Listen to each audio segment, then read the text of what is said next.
Chapter 13. The Lunar Cubes. For a long time Sarka and Jaska remained still, like sentinels, listening to the strange discord which seemed to emanate from behind the hill at whose base they crouched. "Look," said Sarka at last. "There against the sky, beyond and between those two waving tentacles. Note that column of light, scarcely lighter than the light which surrounds it everywhere. It looks like a massive column just lighter than everything around it, yet so little lighter that you have to watch closely to see it at all." Jaska stared for all of a minute, before she thought back her answer. "I see it," she said. "Note now whether it goes, as it reaches outward into space." Jaska followed the mighty height of the thing, outward, and then gasped. "Sarka," she said, "its end touches the earth in the very heart of that strange glow we spoke about." "Exactly, and people of Earth know nothing about it, because it is invisible to them. It is only from outside that the glow it makes against the Earth is visible. If we can't divert its direction, or render it useless in any way, the Moon will no longer be thrust away by its force." A pause of indecision, then Sarka thought again. "Let us go, Jaska. Keep behind me, right on my heels."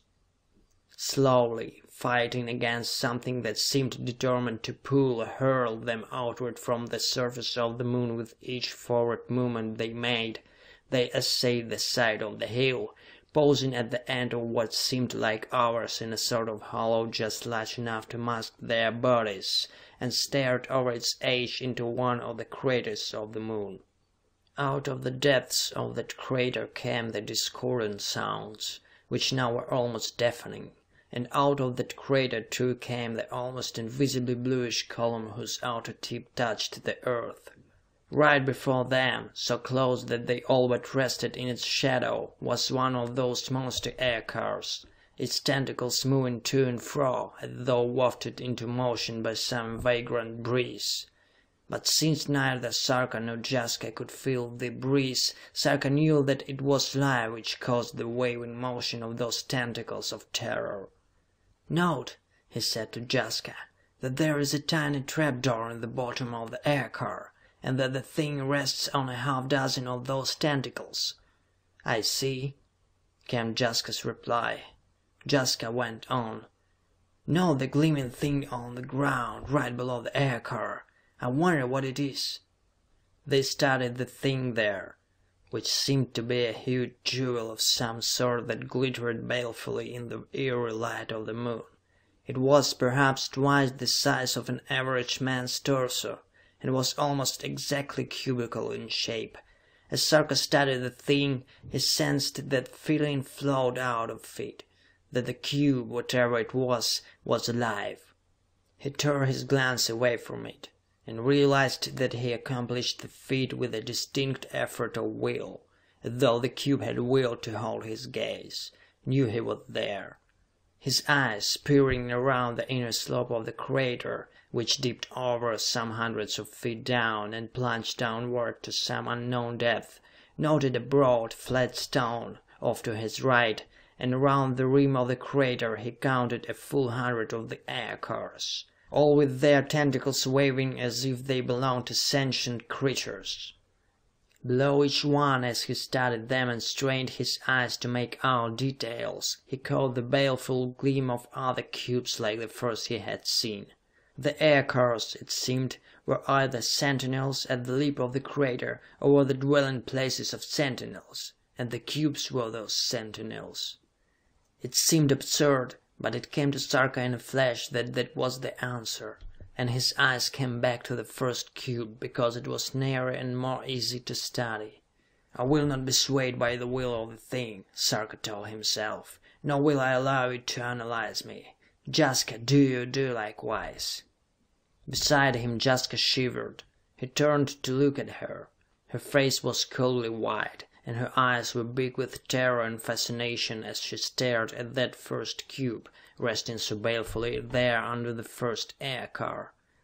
He shook her, and she seemed to bring her eyes to his with a terrific, will-straining effort. "Look at me," he told her, telepathically. "Keep your eyes on me, for to look at the cube spells danger." But his own eyes went back to the thing, and he studied it closely. A cold chill raced through his body as he noted that its gleam was becoming dull, fading slowly out. It had gleamed brightly at first, and now was losing its sheen, fading away to invisibility. He thought he should be able, regardless of gleam or color, to see its outline. But its outline, too, seemed to be becoming faint, indistinct. Then in a trice it was gone, and a feeling of uneasiness, more compelling than he had ever known before, coursed through the soul of Sarka. Where had the cube gone? What was it? What was its purpose? He tore his eyes away from the spot where he had last seen it, and stared away to the shadow beneath the second nearest aircar, where he had glimpsed another of the cubes. The cube there too was fading out. "Sarka! Sarka, look!" came to his brain the thoughts of Jaska.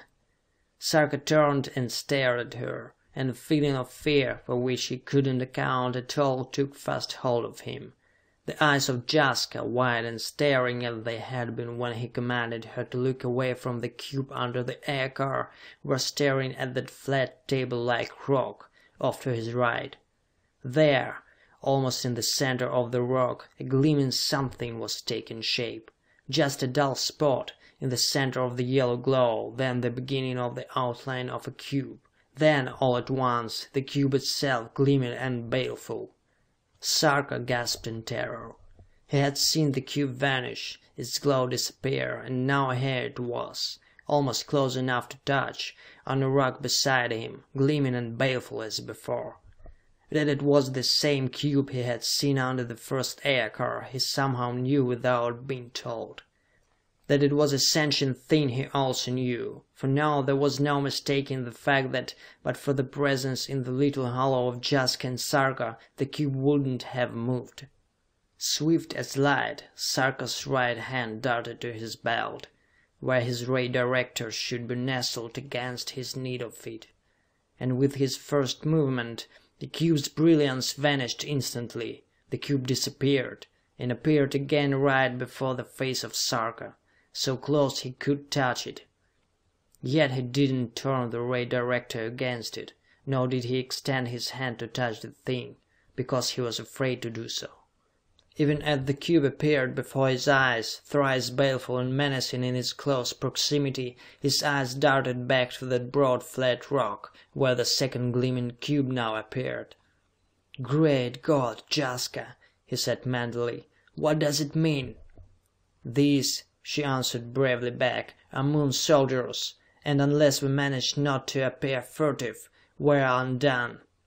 Still Sarka made no move, while other gleaming cubes appeared on the flat rock. 5 other cubes appeared beside the first, at the rim of the hollow which held the forms of Jaska and Sarka. The cubes were closing on them, oddly like a squad of Earthlings in the olden times, advancing by rushes against an entrenched enemy. The buzzing sound which they had first heard now seemed accentuated, but instead of being outside of the listeners, seemed inside them, hammering against their very brains. Messages were being sent to them, who passed back and forth between and among the cube men about them, and they hadn't the slightest idea how to make answer, nor whether an answer was expected of them, or what the cube men thought about them. Since there was nothing else to do, they lay there, hands clasped, as children in the dark clasp hands, and waited for what might transpire. Suddenly, the discord from the inside of the crater ceased, and all was still, while it came to Sarka that the cube men who stood before him were in grim communication with something invisible to Sarka and Jaska, somebody, perhaps deep in the bowels of the Moon, over inside the crater. They knew, those two, that the cube soldiers were reporting their presence and asking instructions, that the Moon had gone silent to listen, and that within a few moments their fate will be decided. In his hand Sarka held his ray director. with which he knew he could blast one or all of the cubes into nothingness. But still he held his hand, made no move. Something, however, had to be done, for the discord was starting again, growing in volume. It made Sarka think, oddly enough, of a deaf mute fighting for speech. Then came the first intelligible sound. A burst from the depths of the crater of sardonic laughter. "Dalis," said Sarka and moved. While Sarka moved, Jaska held fast to his arm, casting her fear to the winds. Furious because of the laughter of Dalis, Sarka thrust his ray director back into his belt and stood upright. Bending over, he seized the first of the gleaming cubes and hurled it over the edge of the crater. Saw it start plummeting down. But even before it fell out of sight within the crater, its gleam had dulled until it was almost impossible to see the thing.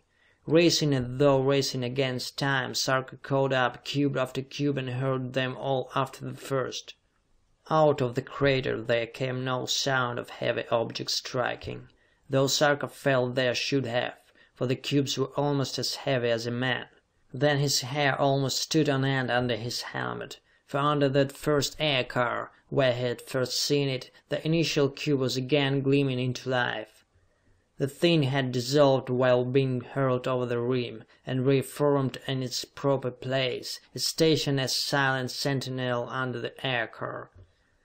These cubes, then, were indeed sentinels, sentinels impossible to injure. Though no force had been used against Sarka and Jaska, Sarka had the feeling that they were powerless, and that here on the edge of the crater of the moon awful forces were being mastered against them. Mastered slowly, sluggishly, yet surely, as though the mentality which mastered them knew them helpless, and that there was no need to hurry. As for Jaska, she merely clung to Sarka and waited, trusting him no matter what might transpire. On a blind chance, Sarka brought out his ray director again, turned its muzzle toward that invisibly blue column, pressed with his fingers, moving the director back and forth. Instantly the blue column seemed to break short off, while the broken upper portion started racing outward toward the earth. Sarka watched it, and noted that the yellowish glow on the earth, even as he watched, was fading out, disappearing. "If the ray will smash the blue column, Jaska," he said, "it will also destroy its source. Come, we will go look for it." And holding her hand tightly, he rose to his feet and strode boldly down the inner slope of the vast crater. Chapter 14. The Crater Gnomes. It seemed to Sarka as he moved down the inner slope of the crater that the cubes were somehow making sport of him, laughing at him, though no hint of laughter or anything resembling laughter emanated from them. But shutting his lips grimly, holding fast to Jaska's hand, he proceeded on, reached the lower portion of the inner slope, where it dropped off into a seeming black abyss, and dropped, keeping to a safe speed because of the fact that both he and Jaska were tired for movement in the air, though their manner of aerial transportation could scarcely be called flying. The anti-gravitational ovoids simply rendered ineffectual the law of the gravity. Down they dropped, endlessly it seemed, while all about them, growing gradually, a bluish glow began to make itself manifest. Sarka turned and looked at the face of Jaska and noted that it, all her being, was glowing with this strange radiance. He smiled at her, and she smiled back. Looking down now, to what seemed still a vast depth, they could see figures moving, tiny, almost infinitesimal, about a great circular cone, out of the depths of which came that strange bluish column whose outer tip touched the earth. Some inner sense warned Sarka not to touch that column, or to permit Jaska to do so. They dropped down beside it, while Sarka, for no reason that he could assign, once more took his ray director in his free hand and held it in readiness.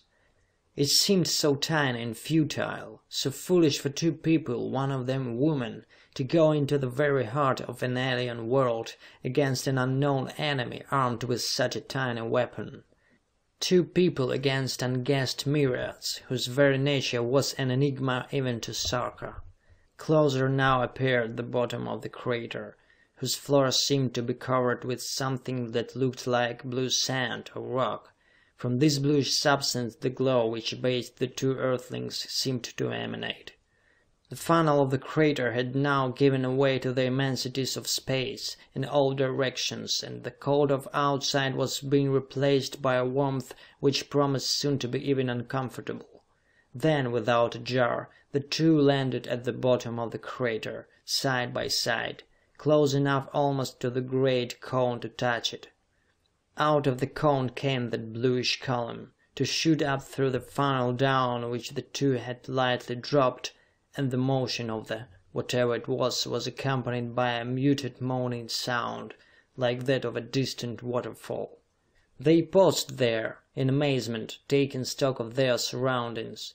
Huge tunnels whose roofs were lost to invisibility in the bluish haze, whose extremities could only be guessed at, reached off in all directions. As far as the two could tell, they were the only living souls within the crater, though both knew better.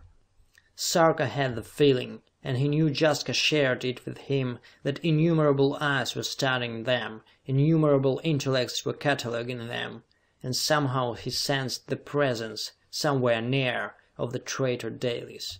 Then the discordant sound again, breaking so swiftly that it fell upon the eardrums of Sarka and Jaska like the crack of doom. Out of the many tunnels, from all directions, came hordes of beings which would have made the nightmares of Paracelsus, first of the scientists of Earth, pale to insignificance. Paracelsus had written and illustrated his nightmares, had hinted of strange acts of flesh grafting, as the grafting of legs on the head of man. He had spoken and written about ghastly operations from which men came forth as part man, part spiders, part man, part scorpions, dogs, cats, crocodiles. Sarka thought, as his mind went back to those ancient books of his people, in which still remained vestiges of the theories of Paracelsus, that somehow, in his dreams, Paracelsus must have visited the craters of the moon. These people, if they could be called people, they had heads like the heads of Earthlings, broad, domed of brow, lacking eyelashes or lids, so that their eyes were perpetually staring. They possessed no bodies at all, and their legs, thin and attenuated to the size of the wrists of average man, seemed to support the massive heads with difficulty. From all directions they came, looking like spiders such as Sarka the First had described to Sarka when Sarka had been a mere boy. They came on the floor, out of the tunnels, they dropped from the walls of the tunnels and down from the invisible roofs, landing on the floor as lightly as feathers, and all converged on Jaska and Sarka. They seemed to have no fear at all, but only a vast curiosity. Closer and closer they came. Jaska's grip tightened on the hand of Sarka, for one of the creatures with a spiderish leap had jumped upon her, fastening its legs in her tight-fitting costume, where he hung, his face within an inch or two of hers. His lidless eyes, unblinking, stared deeply into hers. Others jumped up beside the first, and still others clambered over Sarka, until both Sarka and Jaska were covered by them like beetles attacked by ants. But these strange gnome-like creatures, who didn't fear these strangers, apparently meant them no harm. Then, after a thorough scrutiny, began the strangest talking Sarka had ever heard. The crater gnomes seemed to communicate by making strange clucking sounds with their tongues, sounds which were unmusical and discordant, in which the gnomes who stood back from them, because already the two were covered until no more could cling to Jaska or Sarka, joined in the speech, mounted in the cavern to a vast crescendo of sound. Sarka knew then that this was the sound which had come out to them while they crouched at the crater rim. These were people of the moon, but if these were moon men, what or who were those gleaming cubes? "Stand perfectly still," Sarka mentally admonished Jaska. "They apparently mean us no harm." He hadn't spoken loud. hadn't allowed his thought to reach any but Jaska, yet instantly the discordant clacking ceased, and the gnomes were quiet, as though they politely listened to someone who had interrupted them, yet whose interruption they resented or were curious about. Wondering how the creature would regard his action, Sarka reached forth and plucked away the first gnome which had jumped upon Jaska and placed him gently on the ground. The thing merely stared at Sarka with his lidless eyes, as though wondering at Sarka's meaning. Then his lips, which were triangular rather than straight as those of earthlings, began again that strange clacking. Immediately the gnomes which clung to Jaska and Sarka dropped away, and scuttled into the midst of the myriads that stood and watched. They didn't understand the speech of these earthlings, but they were unusually clever in comprehending the meaning of gestures. "Hold fast to me, Jaska," thought Sarka toward her, and wondered anew as the gnomes instantly ceased their clacking sounds, "for I am going to try an experiment." Holding her hand still, he turned and strode straight toward the huge cone out of which rolled the bluish column.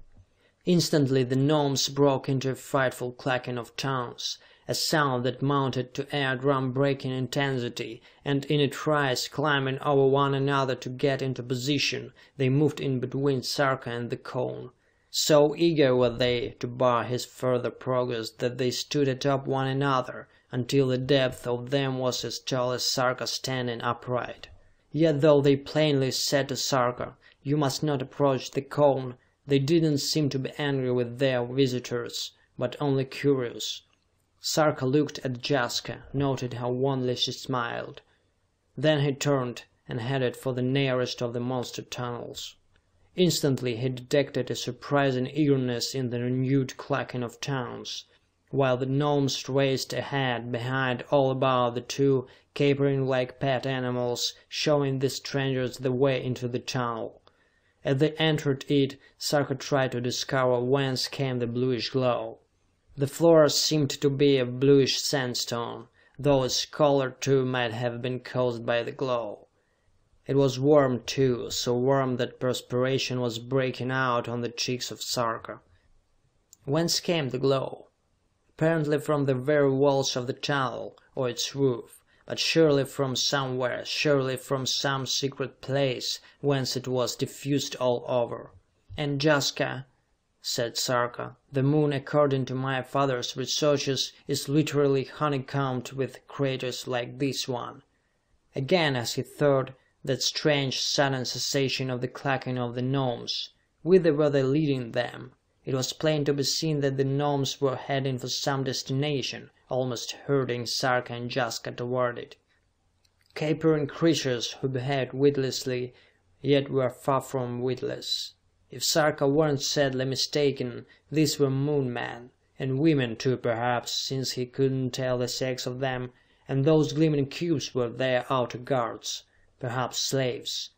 If the cubes were really of metal, they had felt warm to Sarka's touch, then these Moon men had gone further in science than Earthlings, as they had imbued at least some metals or stones with intelligence sufficiently advanced for them to perform actions independently of their masters' wills. Sarka too was remembering another thing, that he had touched one of these gnomes to remove it from Jaska, and had felt a distinct shock that was patently electrical. The bluish glow was increasing, becoming more soft and mellow, shading gradually into golden as they advanced, shading still as they proceeded until it was almost white, almost blinding, in its radiance. Then, of a sudden, the clacking of the gnomes ended, and the creatures ceased their capering, fell into something that might have been an ordered military formation, and with Jaska and Sarka in the midst of them, moved straight toward a broad expanse of the tunnel wall, in the face of which appeared three long lines deeply cut in the shape of a triangle. The gnome who had first leaped upon Jaska advanced to the wall, paused with his face almost against the lower line of the triangle, and remained there, intently staring, while the other gnomes remained mute and unmoving. Stronger and stronger appeared the blinding light. Slowly the inner portions of the triangle began to give inward, like a door, and out of the opening came the blinding radiance. As the triangular door stood entirely open, Sarka and Jaska stood in thunderstruck silence, staring like people bereft of their senses. For there, standing in the opening, the now white radiance itself a mantle to cover her, was a woman, unclothed save for the radiance, who might have been of the earth, save that she was more beautiful than any woman of earth. Beside her the radiant beauty of Jaska paled, became wan and sickly. But Sarka noted immediately her eyes, whose depths bewildered, amazed him, for in them he could see no expression, no feeling, but only abysmal cruelty. That she was Sarka's master, and Jaska's master, and master of all these Gnomes, became instantly apparent, for telepathically she addressed Sarka. "I am busy now. The Moon People will hold you prisoners in the place of the blue light, until I am ready to give you to the Cone." Chapter 15. The Place of the Blue Light. So the Gnomes were Moon People, masters of the Moon Cubes, and people and cubes were ruled by a woman who resembled a woman of Earth. The Gnomes took them back the way they had come. Where, Sarka wondered, were the people of the gens of Dalis? And where was Dalis himself? Sarka was sure that in those first discords which had come out of the crater he had heard at least a hint of the laughter of Dalis. And this woman clothed in radiance, who was she, and what? That she was a creature of the moon, and yet resembled in all ways a woman of earth, save that she was more beautiful than any woman Sarka had ever seen, seemed almost impossible to believe. Yet he had seen her. So had Jaska, and as Sarka and Jaska, with the capering Gnomes still about them, were led away to a fate at which they could only guess, Sarka wondered at Jaska's silence and at the strange lack of expression on her face. He pressed her hand, but somehow she failed to return the pressure, mystifying more than ever. This sudden coldness wasn't like Jaska. Back they went through the vast cavern where the cone of the bluish column still moaned and murmured. Sarka moved as close to the cone as the Gnomes would permit, and peered up along the mighty length of the column. At its tip was still the earth, like a star viewed from the bottom of a deep well. Smaller, too, it seemed, which proved that Sarka's breaking of the blue column had been but momentary, but the column had almost instantly regained its contact with the earth. What was its source? What the composition of the column? At the moment there could be no answer to the question. Now the Gnomes were escorting them into another tunnel, whose glow was even bluer than that which the two had experienced in the other tunnels. And the deeper they penetrated, the more distant from the cavern of the cone, the deeper in color became that light. Finally, the Gnome who had mentally asked permission of the radiant woman to show her Jaska and Sarka passed before another expanse of wall, identical in appearance with that of the wall of the triangle from which the radiant woman had appeared. This time the Gnome managed to ingress by a strange clacking sound, with his triangular lips held close to the base line of the triangle. Now the door swung open, but the radiance which now came out wasn't clear white, as in the case of the outer door, but deeply coldly blue. For the first time the Gnomes used force with their prisoners, thus proving to them that they were indeed prisoners. Their tiny feet caught at Sarka and at Jaska and forced them through the door, which swung shut behind them. Sarka looked at Jaska, who in this strange new light had taken on the color of indigo, and smiled at her. She didn't return his smile, but her eyes looked deeply, somewhat sorrowfully, into his, as though she asked him a question he couldn't understand, to which he could therefore give no answer. Sarka was now conscious of the fact that the heat of their prison house, whose character they didn't as yet know, was becoming almost unbearable. They were alone too, for the Gnomes hadn't entered the door of triangle. Sarka partially removed his live mask, and testing the atmosphere of the place, found it capable of being breathed without the mask. He signaled mentally to Jaska to remove her mask, and when the girl had done so he took her in his arms and kissed her on the lips. She accepted his caress, but didn't return it, and her eyes still peered deeply into his. "Well, beloved," he said, "I'm terribly sorry. But I didn't want you to come because I was afraid that something of this sort would happen." She didn't answer. "What is it, Jaska?" he said at last. "What did you think of that woman?" she asked softly. "Beautiful," he said enthusiastically. "Fearfully beautiful. But did you see her eyes? She had no more mercy in her heart than if she were made of stone. And she hated us both at the moment she saw us. And you, Sarka, did you hate her too?" Sarka stared at her, not comprehending. "I feel," he said, "that if we are ever to escape her, we must kill her, or render her incapable of retaining us." Then of her own accord Jaska placed her arms around Sarka and gave him her lips. Her new behavior was as incomprehensible to Sarka as her former enigmatic expression had been. Wise in the ways of science was Sarka, but he knew nothing of women. Now, hand in hand again, they began a survey of their prison house. The bluish glow was unbearable to the eyes, and tears came unbidden and ran down the cheeks of the prisoners. In a minute or two perspiration was literally bathing the bodies of the two. After a questioning exchange of glances, Sarka swiftly divested himself of his costume, stripping down the grey toga of Earth's manhood. With a shrug, Jaska removed her clothing to her own toga, and the two suits Sarka carried under his arm. They started ahead, exploring, then sprang back with a cry of fright. Sarka didn't know whether it was Jaska or himself who had cried out, for just as they moved forward, a rent opened in the floor at their feet, and their eyes for a moment, they could stand no longer, peered into a bluely flaming abyss which, save for the color, reminded Sarka of the word pictures of hell he had read in Earth's books of antiquity. As the two stepped back, the rent in the floor crossed instantly. Sarka had noted where the end of it had been and started to detour, his eyes on the floor. Over to his left the bluely glowing wall reached up to invisible immensity, but as he would have passed along the wall, the rent opened again, effectually barring his way. Beyond the rent he could see a vast continuation of the cavern, and he felt that, could they only pass the rent, they might reach a place where the heat wasn't so unbearable, and they could stay and talk in comfort. Releasing Jaska, he stepped back and prepared to leap the spot where the rent had been.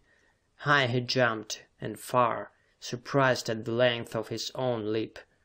He landed lightly, far beyond the area where the rent had been, and even as he landed, a rent opened again at his feet, thus effectually barring further progress. "It could just as easily," he told himself, "have opened under my feet and dropped me into the abyss." From behind him came the sudden sound of screaming. He whirled to look back, to see Jaska standing there, arms outstretched toward him, her eyes wide with fear and horror.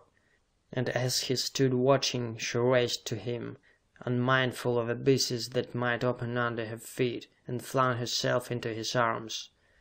"Come back," she moaned. "Come back! Don't you see? They don't wish you to explore further. We are in their power and must simply await their pleasure whoever or whatever they are. They see all we do." So they turned back and stood against the door which held them prisoners, and the heat of the place seemed to enter into them, to gnaw at their very vitals. After a time Sarka found himself almost tearing at his throat, fighting for breath. Gasping, the tears bathing their cheeks until even their tears and their perspiration would flow no more, they huddled now just inside the massive stone door, arms about each other, and almost prayed for death.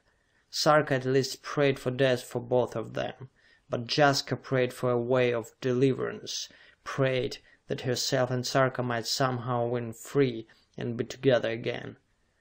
Sarka, who knew little of women, marveled at the grandeur of her courage, and wondered that he really knew this radiant woman so little. He compared her in his mind with the unclothed woman who had ordered them here as prisoners, and it came to him that Jaska was all perfection, all tender womanhood, while the radiant woman was a monster, without soul or compassion, a creature of horror who mocked God with her outward seeming of perfection. Jaska read his thoughts, and smiled wanly to herself, and Sarka wondered how, suffering as he knew she must be suffering, she could find the courage to smile. Then, for a time, the two became comatose, mastered by the blue heat, and in dreamlike imaginings wandered in strange fields which could only, to these two, have been racial memories, since neither had ever seen such fields. There were cool streams, all in murmur, and breezes which cooled their sun-tanned cheeks. Water touched their tongues, and cooled their whole bodies as they gratefully imbibed it. In their wanderings, in which Sarka was a faun and Jaska a nymph, they talked together in a language which only these two comprehended, a language which dealt in figures of speech, a language which depended upon handclasps for periods, glances of their eyes for commas, and the singing of their hearts for complete understanding. Then a cool breeze, cool by comparison, caressed their pain-distorted cheeks. The gnomes came in, found them lying there, and clucked endlessly as though wondering what to do with them. From hand to tiny hand, their feet serving as hands, the gnomes passed garments, garments of the gens of deities, and clothed again the two whom the blaze of the blue light had all but slain. Of that ghastly experiment Sarka retained but one real memory, that bluish light.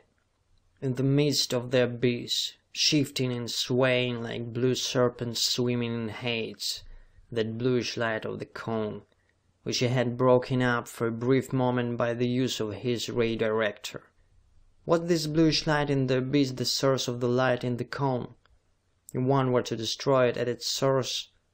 The two regained consciousness completely as the triangular door closed behind Sarka and Jaska and the gnomes, and they were taken into the refreshing coolness of the tunnel, led back again in the direction of the room where they had seen the radiant woman. Both Jaska and Sarka noticed that they were clothed in new clothing, and a shy blush tinged the cheeks of Jaska as her eyes met those of Sarka. This time they entered the vast chamber of radiance behind the first triangular door, and were forced to their knees to do obeisance to the radiant woman, who sat on a gleaming yellow stone for days. The guards who forced Sarka and Jaska to their knees were clothed in the green of the gens of deities, and Deities himself, his face stern, but bearing no sign of recognition of these two, stood at the right hand of the radiant woman. "You come to us as spies," the thought of the radiant woman impinged upon the brains of Sarka and of Jaska. "And as spies you should be given to the cone. But if you swear eternal allegiance to me, to obey me in all things, to forgo your allegiance to earth, your lives will be spared. What say you?" Boldly Sarka stared into the almost opaque eyes of the woman. Then his glance went to the face of Deities. "What," he asked boldly in the language of Earth, "does the traitor Deities say?" "I have sworn allegiance to Luar, who addresses you, and am her ally in all things. I have but one addition to make to what she says. Jaska belongs to me." The sudden leering grin of Deities was hideous. Sarka peered at Jaska, framing his answer, but Jaska spoke first. "For myself, O Deities," she said swiftly, "I can answer in but one way. Return me to the place of the blue light, and forget me there." Sarka smiled, while his heart leaped with joy. "And I, O Luar," he said mentally to the radiant woman, "prefer death with Jaska, and the place of the blue light, than life as a traitor to the world of my nativity." Instantly Luar began the clacking sound which was the language of the gnomes, at the same time allowing her thoughts as she spoke to impress themselves upon the brains of the prisoners. "Take them away! Take them to the cavern of the cone, and when they have suffered as much as such inferior beings are capable of suffering, thrust them into the base of the cone!" Chapter 16. Cavern of the Cone. The gnomes had been bidden to take the prisoners to the cavern of the cone, but to the surprise of Sarka and Jaska, they were taken back to the place of the blue light. This time the gnomes entered the place with them, closing and securing the door behind them. But the place of the blue light had changed.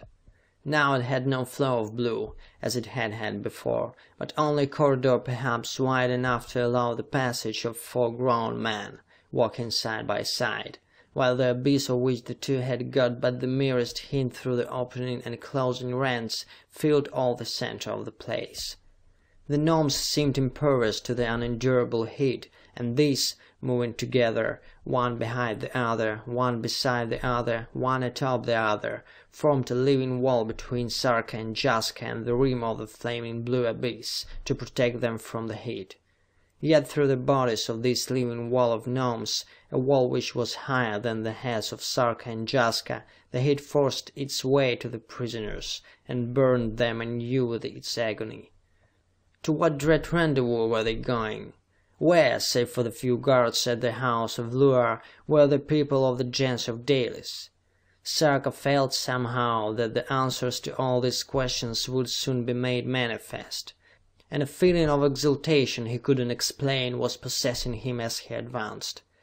Around the corridor, whose one side was the wall reaching up to invisibility, whose other side dropped off into the abyss, the gnomes herded the prisoners. The leader of the gnomes was again the gnome who had first leaped upon Jaska to examine her curiously. Now, watching the lidless eyes of this being, Sarka fancied he could detect a hint of some expression. The gnome was excited at some prospect, some climax which they were approaching. What? On and on they moved. The blue flames from the abyss, roaring in a way that neither of the prisoners had ever experienced, reached upward in searing tongues toward the invisible roof of this place.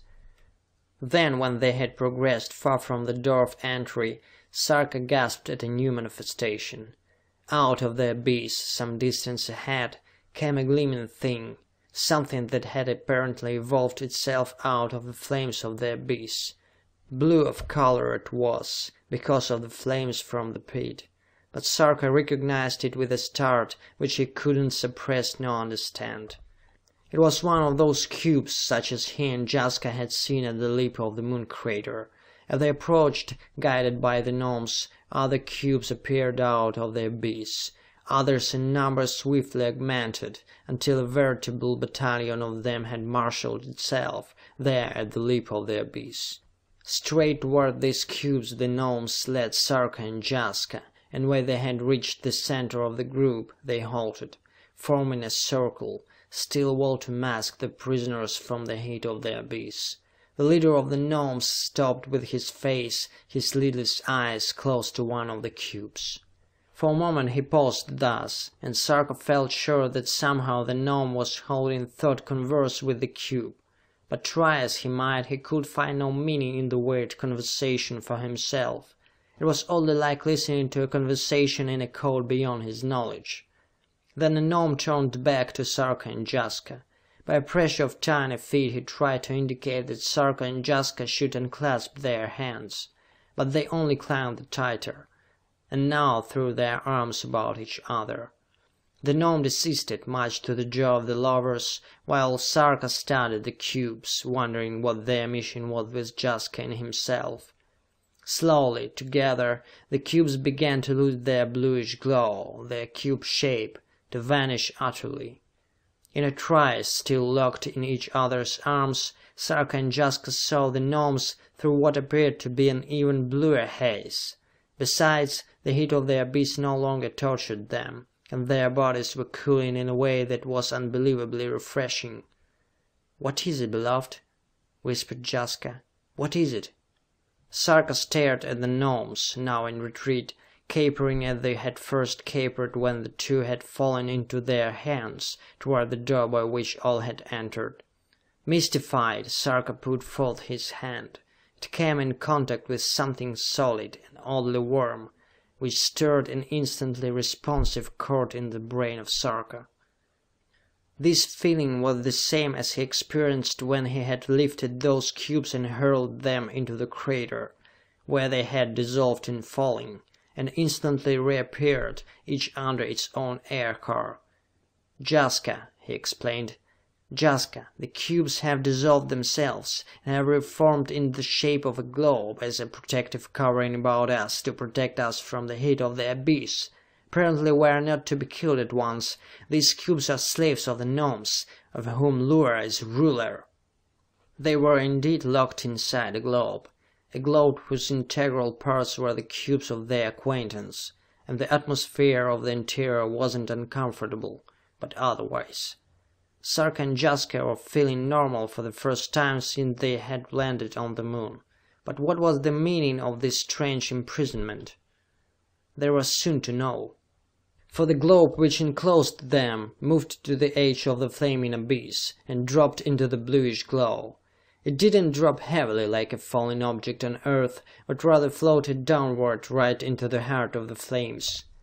At this new manifestation of the strangeness of science on the Moon, Sarka was at once all scientist himself, striving to find adequate answers for things which from cause to effect were entirely new to him. With Jaska still clasped close against him, he seated himself in the base of the globe and studied the area through which they were passing. Blue flames which seemed to be born somewhere an infinite distance below them. Blue flames which he knew to be the element that shot outward from the great cone had forced the Moon away from the Earth. No sound of the roaring flames came through the globe, but every movement of them was visible. Sarka turned and peered through the bottom of the globe, but all he could see below were the flames, and molten indigo lake of them. Now, as they floated downward, the glow was giving way to light blue, to white, almost pure white, like the radiance which covered Luar like a mantle. Sarka felt himself on the eve of vast important discoveries, and the scientist in him made him, for the moment, almost forget the woman at his side. Jaska, unbothered about anything, now that Sarka was at her side, regarded his expression of deep concentration with a tolerant smile. Whiter now was the light, and faster fell the globe which held the two. The color of the globe, now fallen below the area of blue, had taken on, chameleon-like, the color of the white flames that bathed it. Then, apparently, right in the center of a lake of white flames, though Sarka could see no solid place on which the globe had landed, the globe came to rest. Now everything was plain to see, and Sarka studied his surroundings with new interest. He felt a mounting sensation of scalp-prickling horror. For scattered throughout the lake of white flames in all directions as far as the eye could reach, standing alone suffering untold agonies from the expressions on their faces, were people of the gens of Dalis.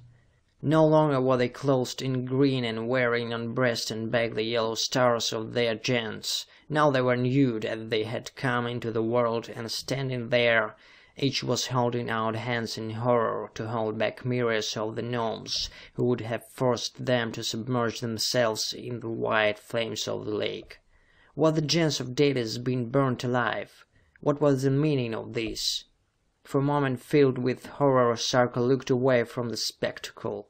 Off to his right, as he sat, he noted that the flames, which here seemed lighter than they had in high levels, were converging on a single spot toward the side of the lake of white flames, as smoke converges on the base of a chimney leading outward to the air. He knew as he stared that he was gazing at the spot where the bluish column of the cone was born. Shaking his head, he turned back to the mighty spectacle of this horrible thing that was being done to the people of the gens of Dalis. In his brain there suddenly crashed a thought whose source he could only guess at, whose meaning mystified him more than anything yet experienced. The thought might have emanated from Luar, or from Dalis, but the more he thought of the matter, the more he thought how the phrasing of the thought was like the telepathy of Sarka the Second, now thousands of miles away upon the earth. And this was the thought: if they fight the flames will destroy them. If they go into them freely, voluntarily, they will be rendered immune to heat and to cold, to life and to death. But it's better that they die, for Earth's sake. What did it mean? Sarka thought of the radiant white light which perpetually bathed the person of Luar, and thought that he had somehow been given a hint of its source. If the Gens of Dalis were voluntarily bathed in the lake of white flames, would they become as Luar? Somehow, though he knew that such bathing would save their lives, the idea filled him anew with horror. He found himself torn between two duties. If he sent his thought out there to the Gens of Dalis, people of Earth, his people, they would be saved, but might forever become allies of the people of the Moon. If Sarka didn't tell them, they would die, and there were millions of them. But his science had always been a science of life, and it still was. "Enter the flames!" he telepathically bade his people. "Enter the flames!" But they didn't heed him, and for the first time the atmosphere of the interior of the globe seemed filled with savage, abysmal menace. Plain to Sarka was the meaning of that menace. The cubes which composed this globe were loyal to their masters, the masters to a mistress, Luar, and would countenance no meddling. Likewise, it was impossible, if the Gnomes willed it to the cubes, for Sarka to transmit his thoughts to the Gens of Dalis through the transparent walls of the globe. They were prisoners indeed, of Dalis and of Luar. But could Sarka and Jaska turn their new-found knowledge to their own use?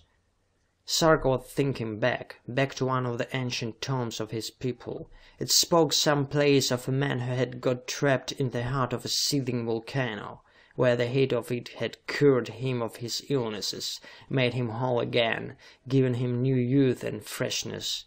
But since the cubes could forestall his transmission of thought, and perhaps could read and understand thoughts, how was he to tell Jaska?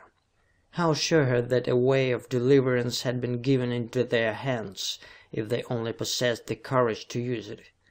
Again came that thought, which Sarka recognized as the telepathy of his father. "Courage! You will win, and Jaska with you!" Thoughts could come into them then, but couldn't go out.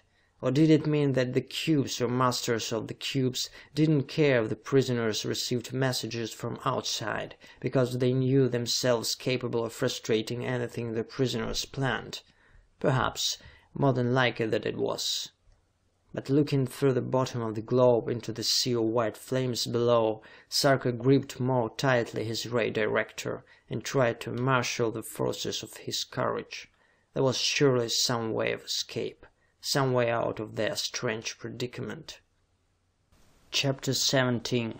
Casting the Die. Somehow Sarka believed that this white radiance of the abyss held the secret of the omnipotence of Luar, if omnipotence she possessed. That she did seemed sure, else Dalis wouldn't have been with her. Besides, she had asked Sarka and Jaska to swear allegiance to her.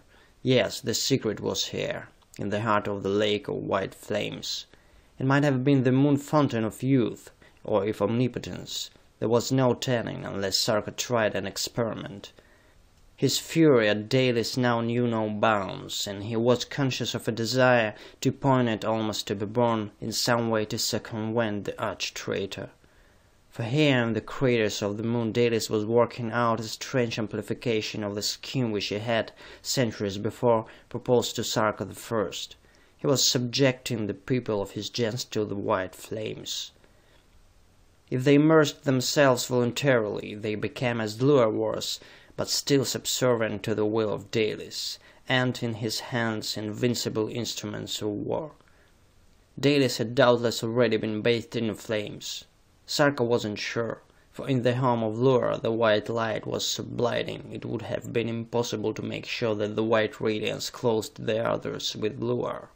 "That's it," said Sarka to himself. "That's it. Dalis and those guards at the dais of Luar have already been subjected to the white flames. The rest who immerse themselves voluntarily come forth as Luar and Dalis, who don't die. Dalis' manner of forcing the survival of the fittest. His idea of the flight in grandfather's time, only now he causes his selection by flames instead of flood. He believes that only those worthy to survive, and to stand at his back in whatever he conceives to be his need, will guess the secret of the immersion. The others will die. What a terrible alternative, when Dalis could as easily have given the secret to all his people, could have told them how to save themselves. But it wasn't Dalis' way. Here, in the beginning of what was to become a dual sovereignty of the moon, Dalis had already taken thought on the matter of overpopulation, and was destroying the many that the few, the strongest, most ruthless, might survive. Hundreds of thousands, millions of the gens of Dalis stood at the door of life, and didn't know how to enter merely because Dalis withheld the key, and pausing in terror before the flames they died, when a step and a plunge would have saved them all. "If he lives to be a million, if he lives through everlasting life," said Sarka to himself, "and does penance through 1,000 reincarnations, Dalis can never atone for this wholesale destruction of humanity. But I wonder." Sarka realized the nicety of the revenge of Dalis upon Jaska and himself. Dalis hadn't given the secret to the prisoners, but by his use of the cubes he had plunged them into the very heart of the horror, where they could see the suffering of the people of the gens. Then, when they had seen and appreciated the horror of it all, they would follow the people of the gens to death. But Luer had spoken of thrusting them into the base of the cone. Then they were not for the flames after all. How could it be done? The globe composed of the cubes had but to transport the prisoners to the base of the cone, press against the base, and open to let the prisoners free, and in the heart of the white-blue column they would be hurled outward from the moon into space. The mere prospect of such horror caused the perspiration to break forth anew on the body of Sarka. But there might be a way. "I wonder," he asked himself, "if the Earth people in this crater could read my thoughts in spite of their agonies, if I could get my thought to them through the globe. I wonder if, reading my thoughts, they would obey." Bit by bit, as parts of a puzzle fall into place, he made his plan, and his heart beat high with excitement. Jaska bent before him to look into his eyes, and he knew that she was trying to read his face. She knew, wise Jaska, that this brilliant lover of hers was making a plan, and she believed in the sure success of it because it would be his. She smiled at him, her courage high, and waited. Holding the ray director between his body and that of Jaska, he took a terrible, ghastly chance. Dalis had known the secret sign manual of this too, but would the intelligence of the cubes comprehend it? He must take the chance, slender as it seemed. His free hand began to spell out with all speed the mad plan he had conceived. "The white flames are harmless if one plunges into them voluntarily. Are you afraid to attempt it? No? Then unfasten your clothing and have it so arranged that you can drop entirely out of it when I give you the signal, which will be a mere widening of the eyes, like this. You understand? We must go nude into the flames, so that they will bathe our whole bodies. But when you slip out of the clothing, tear your anti-gravitational void from the skull pan of your helmet, and hold it in your mouth. Then depend upon me and have no fear." "I have no fear," replied the fingers of Jaska. "I go to death with you if you wish, or to life." Feeling the menace of the cubes almost gripping at his throat as he got into action, Sarka unfastened his own clothing, ripped the ovoid from his helmet, placed it in his mouth. Then, looking at Jaska, he gave her the signal. Instantly at her nod, he brought forth the ray director, pressed it with his fingers, directing its muzzle toward the curve of the globe, swinging it around in a circle, cutting out the bottom of the globe of cubes.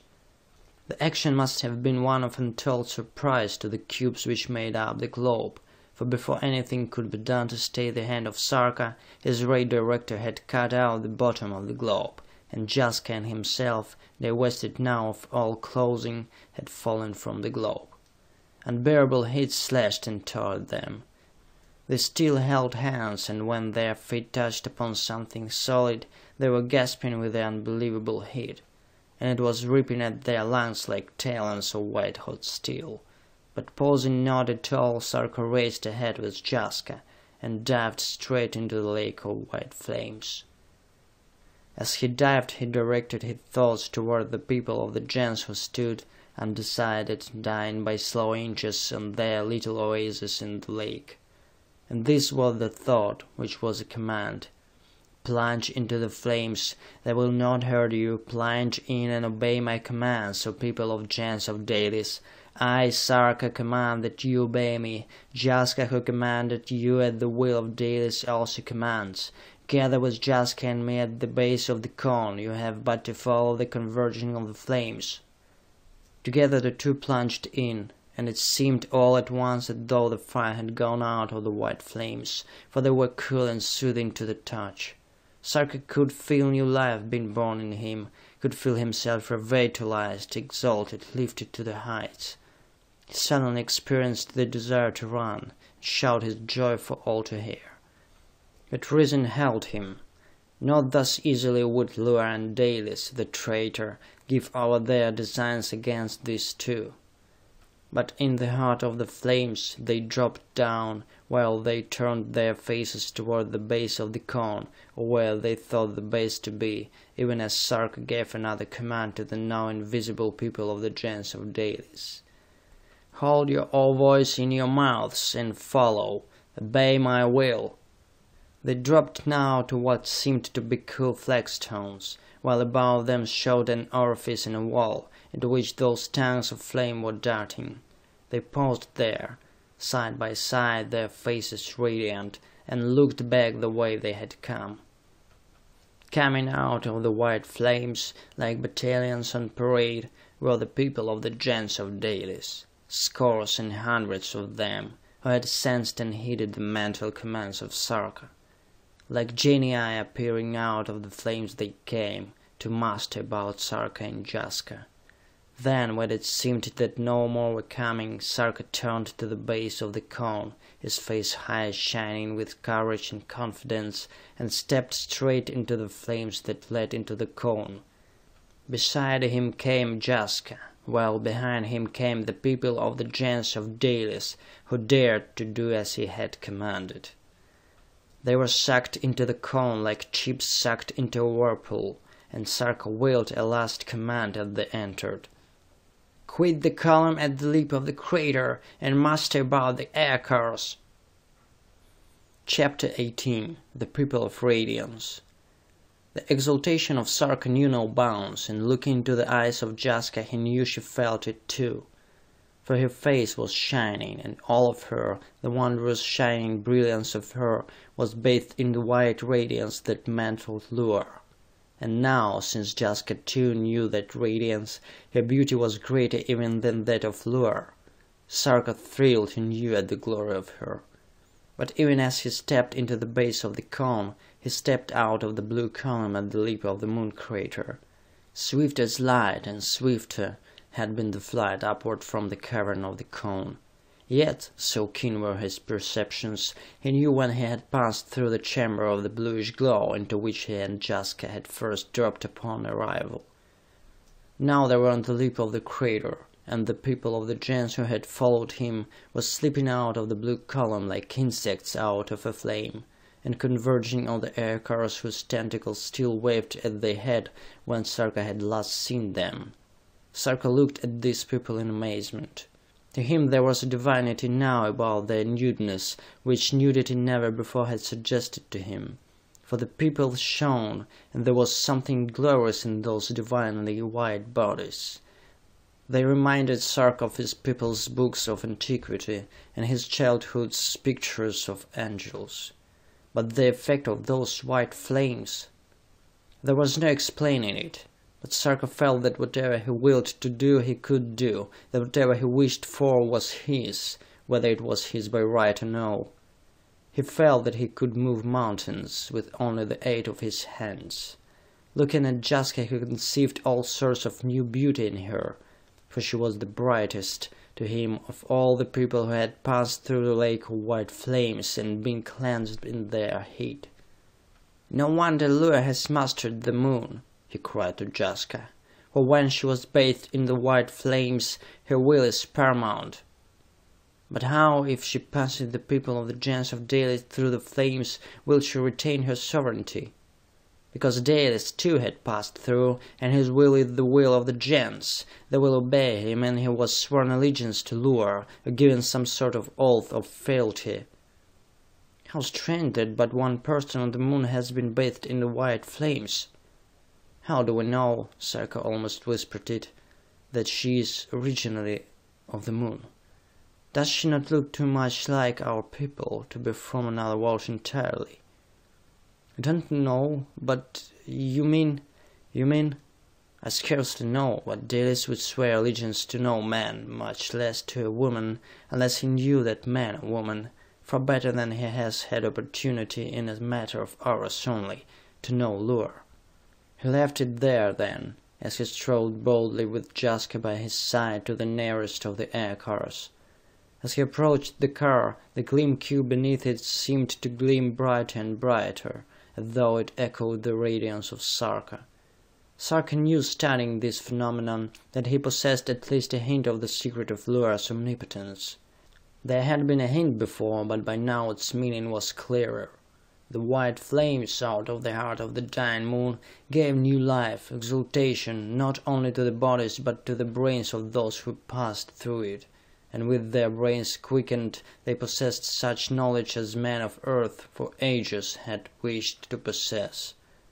Transmutation of metals, the ability, at will, to endow the higher, more selective metals with intelligence, and the ability to retain command of the intelligences thus endowed. This explained the power of Luar of the gnomes, and the power of the gnomes of the cubes, if they possessed that power. But the gnomes, what of them? What were they? But for a space Sarka must await the answer to that question, for there was little time. Already he knew that the tale of his escape and his taking over of a portion of the gens of Dalis must have gone like wildfire through all the crater, and from this crater, perhaps, had been transmitted to all the craters of the moon. All the craters. That explained to him the absence from the lake of white flames, where he had seen so few, comparatively, of the people of Dalis gens. The moon was honeycombed by such craters, and perhaps the white flame connected them all, made them all one. And Luar commanded all from her days in these craters Sarka and his people were escaping.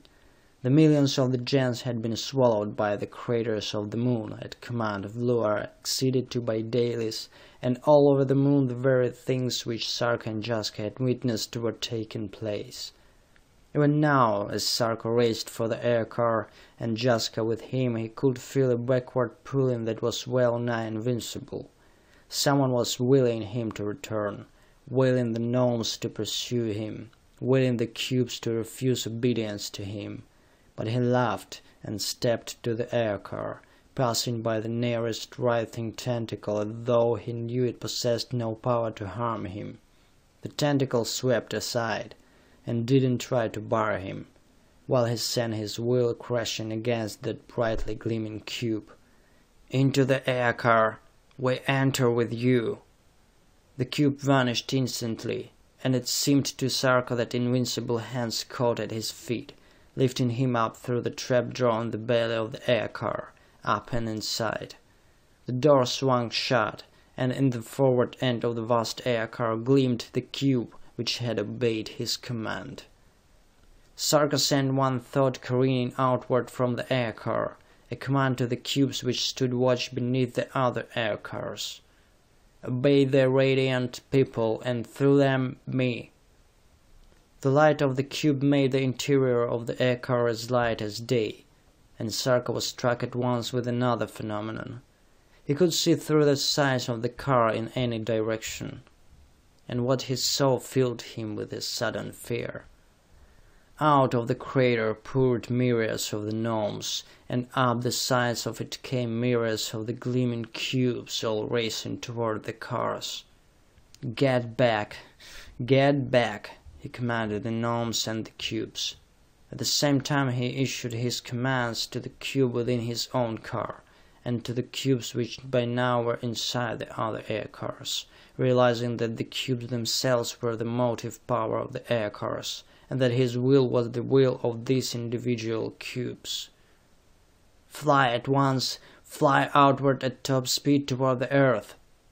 Instantly, as though a single signal had started all the cars, a dozen air cars rose majestically from the crater, while Sarka studied the gnomes and the cubes in turmoil on the rim.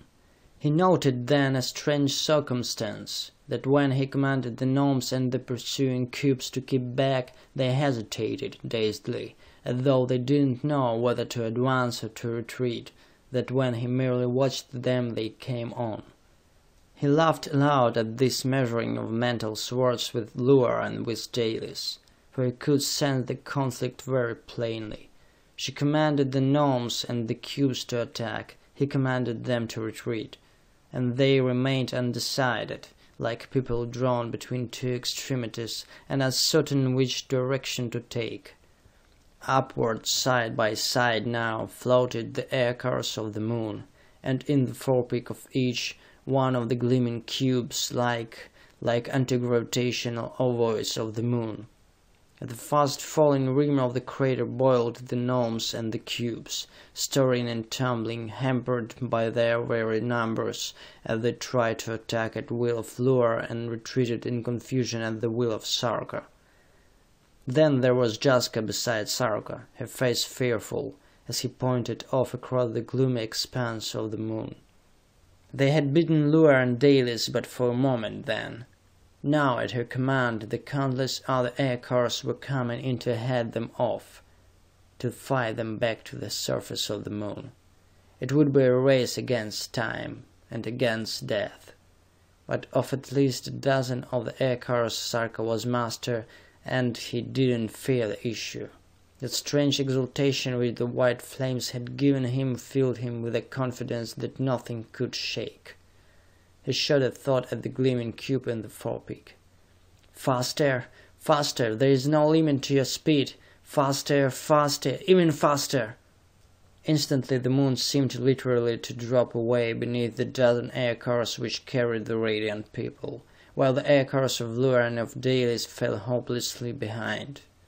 Sure that they would win in this race now, since he was just beginning to realize the vastness of his power, the all-encompassing, all-mastering power of the human mind and will, which the white flames of the moon had made almost godlike. Sarka turned his eyes toward the coldly gleaming sphere in the star-spangled heavens ahead. It was the Earth, and it seemed ringed in flames. From its edges there seemed to shoot long streamers of yellow golden flames, which broke into sun-like pinwheels of radiance at their tips. Something, there on the precious Earth, was decidedly wrong. Instantly, telepathically, he sought to gain mental contact with his father. "Father, we are coming!" he said across those countless miles. "What's happening?" For a full minute there was no answer. Then it came, feeble, broken, weighted with fear, but it was a thought message, unmistakably of Sarka the Second. "Hurry, son! Hurry, for Dalis has indeed betrayed us. I couldn't maintain control of the Earth with the barrels, for some strange catastrophe has destroyed all the barrels in the area Dalis ruled. The shifting of the positions of the Earth and the Moon has so altered the relative effects of the pull of gravity exerted by the planets, that Mars has been brought into dangerous proximity to us, and is already so close that her ether lights are playing over us. Surely you must be able to see them. We have received messages, but as yet I have only been partially able to decode them. What I have decoded, however, presages catastrophe, for I am sure that Mars and the Moon are in confederation, and that the Moon people have deliberately forced us into contact with her ally." Cold fear clutched at the throat of Sarka as he caught the message. He decided not to tell Jaska for the moment. He looked to right and left at the echoes on either side of him, then issued his commands. "Faster! Faster! Be prepared to land in the area of the gens of Cleric. as close as possible to my laboratory." A strange, awesome sight, that flight of the rebels of Dalis Gens from the Moon to the Earth, like gleaming stars across the void. Far out in space they fled at terrific speed through almost utter darkness, but their light was still blinding, lighting the way.